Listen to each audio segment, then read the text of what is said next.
Hey, Bushcraft family, back again for another video. Well, as you know, yesterday I did a video about some weird sounds and stuff, and I got quite a bit of response out of it. Those saying it was one thing, those saying it's another thing, which I enjoy everybody's point of views, and I don't knock anybody's point of view because, like I said, I'm not an expert on any of that stuff, and I think it's important for everybody to express themselves, even if they're wrong. Like me, if I was wrong of something I said, it's still an opinion that should be expressed. We should not be wanting to muzzle our expressions and stuff like that. But today, what we're going to talk about is drought, and this is supposed to be a biblical type of drought. It's supposed to be very bad for this year or the remaining years after. So, and again, this is Friday, Red Shirt Friday. This video probably won't be coming out anytime in the morning because here lately, those who are monetized and stuff, we have to do checks now on our videos. And sometimes it takes 15-20 minutes. Sometimes it takes 3-4 hours. So if this is not out anytime soon, you know why. So, yeah, I'm trying to get away from I'm going to have to redo my banner and everything on my YouTube page because it's very hard to do a morning talk and actually get the video out in the morning because of that. So Mondays now I'm doing the market review when I can get the updates. Wednesday is the prep now, and Friday I guess is this Red Friday. I guess I don't know. I guess we'll see how it goes. But as many of you know, my son is in the military. He's back from deployment, which is good, and he went and got himself married. He got to come up here for like 3 or 4 days. It wasn't much. I did a little video with him. But remember, everyone deployed. And let's get busy. Let's get to it. Let's switch this over. Make sure it goes through. Yay! And I've done a bit of research on this, and I've went to many of websites, and most of the websites use NASA data, and it's very hard to find anything else other than the NASA data. Now the NASA data is our government. They're partly of the government. I guess if the government told them don't post something, I don't know if they would or they wouldn't. So the data is basically up to you to determine whatnot. And like I say, always do your research and whatnot. But one question I want to ask everybody, how much water do you have stored? And I don't mean in the little bottles that you get in a case that come in 24. Those are fine, but those are not going to last very long. How much other containers of water do you have? I've been trying to store a lot of 5-gallon containers. You can get the bottles from Walmart that you use for the water coolers and stuff. Sometimes you can get them very cheap, and sometimes they're not so much. It all depends.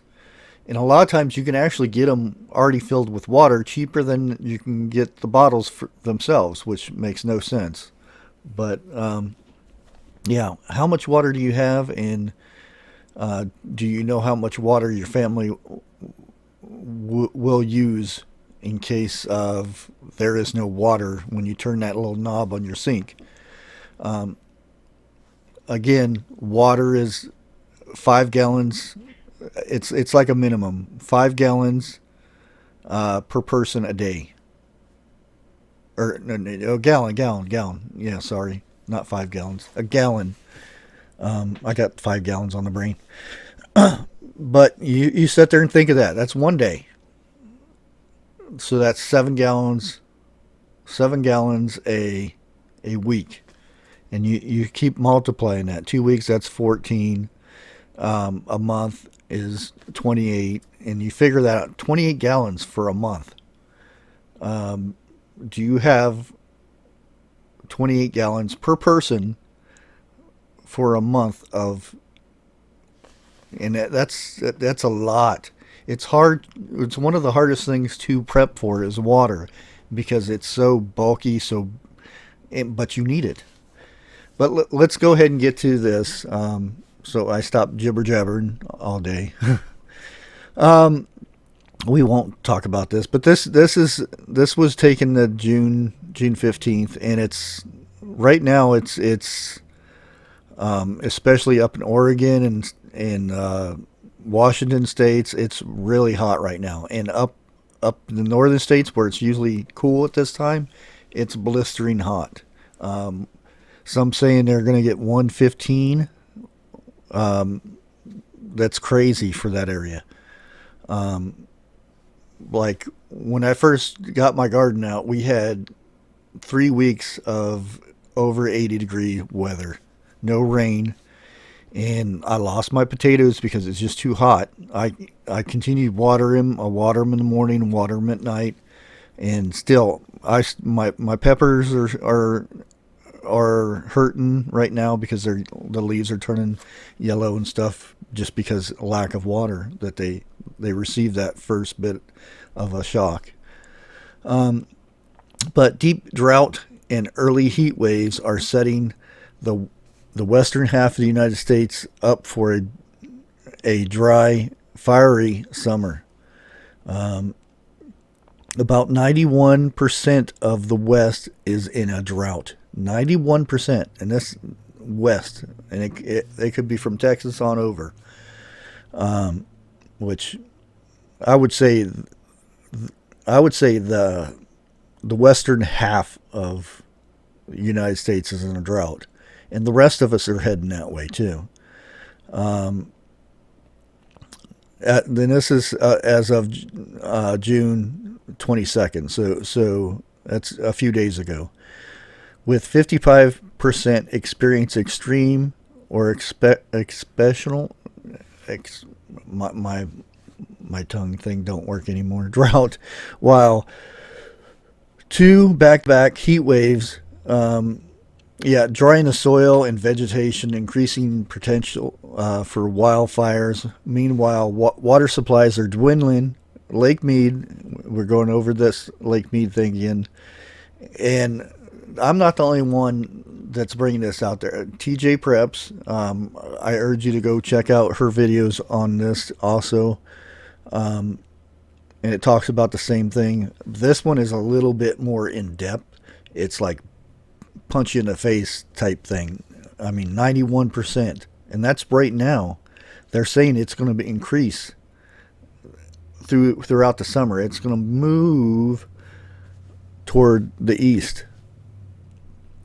Like I said, the Hoover Dam, it's been the lowest since the 1930s, and it used to cover so much area. It would supply all of California,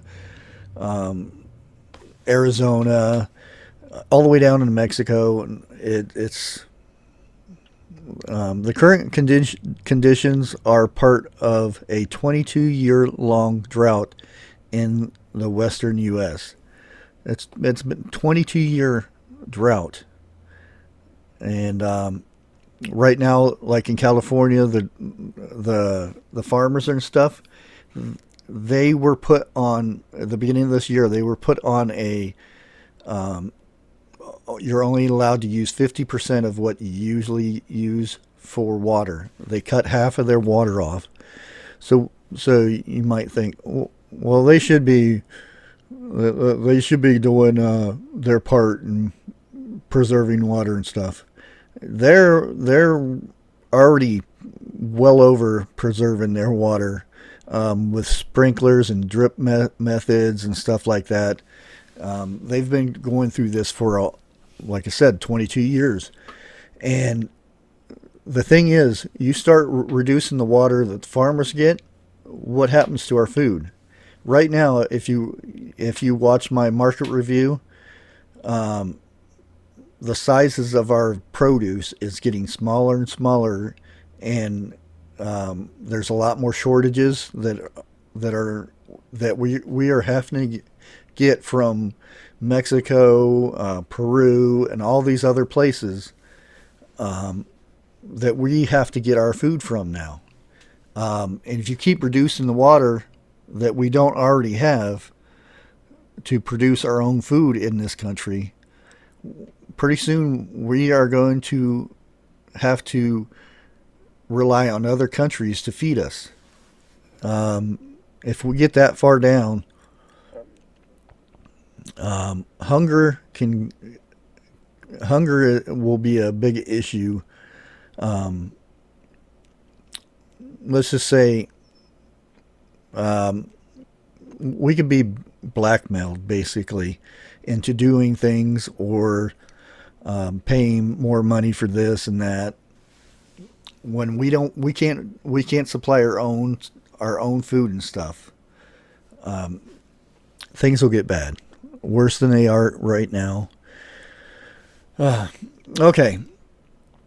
And this has been, they haven't seen anything for 400 years prior to 2000, but this summer is likely to eclipse the drought of the last 2 decades, said Benjamin Cook, climate scientist for NASA. Even contents of those last 20 years of the drought, this year really stands out. Cook told Live Science from Southwest, and it's most likely the worst single year since 2012. And it goes on. They talk about this over and over again. And they're basically talking that all this right here, this is going to be moving over here, down in here. Right now, this is a really hot area right here. We do get a lot of our food from this range. If you guys can see my mouse over here, I'm not sure if you can. Georgia, Alabama, South Carolina, Florida. Florida is big for citrus and all that stuff. That drought's moving over to there. Once it starts hitting up north in here, it's gonna get bad. And like I said, are you prepared for you going to your sink and nothing comes out? They're talking about that being a thing in the East, to where you can't water your lawns, you can't water your gardens, things like that. Are you guys prepared for this? Who's prepared to not go to their sink and get water? I know that a lot of people out in the country, the homesteaders and stuff, they have their own wells and things like that. If you get 3 months of no water, is that well going to be still pumping water? It's things like you're going to need to think about. And that's as preppers, that's what we do think about is things like that. How do we get water when there is no water? Where do we get it from? Things like that. One of the best ways, it comes from the sky. If it rains, you need a rain catchment system. like my city, they do not allow it.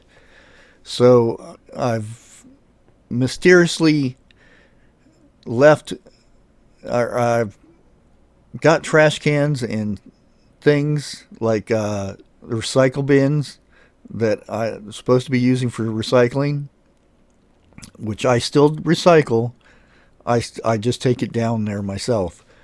But I use a recycle bin to hold water for my garden. And extra trash cans that blow in my yard. Oh, let me stick this under where the water comes down off my roof. That's not rain catchment. That's just a well-placed trash can. And if they come by, say, oh, that thing blew over here. It's not my trash can. But, guys, let me drop back over here. You kind of get where I'm getting at here. Usually you see preppers, they talk about the food and dried, freeze-dried, and all this stuff. And a lot of times I get a lot of flack for showing my garden stuff, teaching people how to garden, and little tips and things that I do in the garden helps me, and stuff like that. Well, that's not prepping. We need to see prepping videos. That is prepping. Unless you have all this money to go out and buy this preps so that you don't have to grow your garden. What happens when that store is not there no more, or you go Amazon.com. Oh, it's not coming up. Whoops, where do I get my food at? Yeah, that's prepping. That's getting the garden going. Having a place to grow things and stuff like that. Having a spot in your house to where if you can't get outside, for some odd reason, it's too dangerous to be outside, that you can grow things in your house.